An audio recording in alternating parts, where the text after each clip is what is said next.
अस्सलाम वालेकुम मोअज़्ज़िज़ वालिदैन। आज हमने फ्लायर में बच्चों के साथ जिस चीज़ को समझाया, जिस चीज़ की मश्क की, जो पढ़ा हमने उनके साथ, वो है वाहिद से जमा बनाना। वाहिद से जमा क्या है, वाहिद क्या है और जमा क्या है।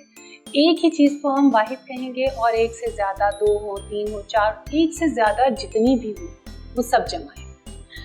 अंडा है तो उसको हम अंडे कहेंगे। लिखते हुए जो हमने बच्चों को समझाना है वो ये कि हमारी उर्दू के अंदर जो असूल चलता है ज़्यादातर बड़ी ये के साथ जमा का सीगा बन जाता है।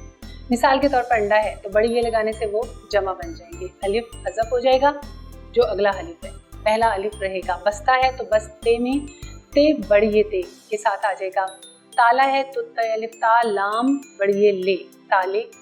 जूता है तो जू जे वाव ते अलिफ हज़फ हो जाएगा और ते के साथ बड़ी ये लग जाएगी। बच्चों को इस चीज़ की पहचान करवानी है कि बड़ी ये हमारा असूल है कि बड़ी ये के साथ हम जमा के अल्फाज बनाते हैं ज़्यादातर और आम तौर पर यही होता है।